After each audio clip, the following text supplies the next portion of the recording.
Bonjour, je suis un humaniste avant tout. Je m'inquiète parce que j'aime mon pays, la France, qui résonne de toutes les beautés du monde. Je suis effrayé de voir à quel point la violence en politique et dans les réseaux sociaux a gangréné notre pays. À quel point l'injure et la caricature en place se substituent à ce qui devrait faire partie du débat public. On peut débattre et se positionner, il faut le faire posément, calmement. L'outrance et la violence ne sont pas des politiques, la stigmatisation non plus.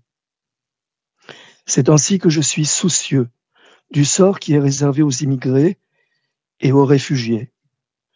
Comment pourrais-je être insensible au sort des réfugiés syriens, irakiens, afghans, africains, moi, dont les grands-parents paternels, juifs d'Ukraine et de Pologne, ont fui eux aussi dans les années 1900 les pogroms, l'antisémitisme, la misère, l'expulsion, cherchant désespérément à être heureux comme Dieu en France.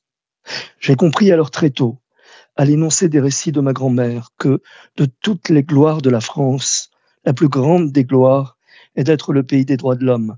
La plus grande des gloires de la France est de proclamer non pas seulement son amour de la liberté, sa quête d'égalité, mais son attachement indéfectible à la fraternité.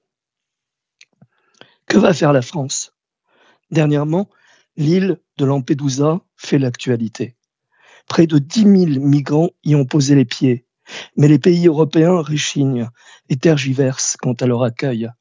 Et la France n'est pas en reste. Le gouvernement peut-il refuser d'accueillir des personnes ? Et pourquoi bloque-t-il face à l'accueil de migrants ou de réfugiés ? Doit-on s'asseoir sur les droits de l'homme ? Cette année, 2000 personnes sont mortes en mer Méditerranée en tentant de rejoindre l'Europe. Ce chiffre est glaçant et donne à la Méditerranée son surnom de cimetière. Je suis juif et je me souviens. Écoutons les commandements monothéistes et buvons leur substantielle moelle. Je cite. Si quelqu'un dit « j'aime Dieu » et qu'il haïsse son frère, c'est un menteur. Car celui qui n'aime pas son frère qu'il voit, comment peut-il aimer Dieu qu'il ne voit pas ? Jean 4. Je cite. Maudit soit celui qui méconnaît le droit de l'étranger, de l'orphelin, de la veuve. Deutéronome 27, 17. Je cite.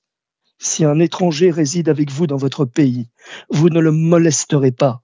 L'étranger qui réside avec vous sera pour vous comme un compatriote et tu l'aimeras comme toi-même. Lévitique 19, 33. Je cite. Heureux ceux qui répandent la paix, car Dieu les reconnaîtra pour ses fils. Évangile de Matthieu, chapitre 5, verset 9. C'est ainsi que les traditions, les livres et les recueils sacrés des Écritures lisent en nos cœurs et veulent ouvrir notre cœur, justement avec bienveillance. Les traditions s'accordent pour vouloir nous mener vers le bonheur, que nous soyons des rayons de lumière, de générosité, de bienveillance et d'amour de notre prochain. Ne serait-on pas ainsi plus heureux si nous voulions nous ouvrir aux autres ?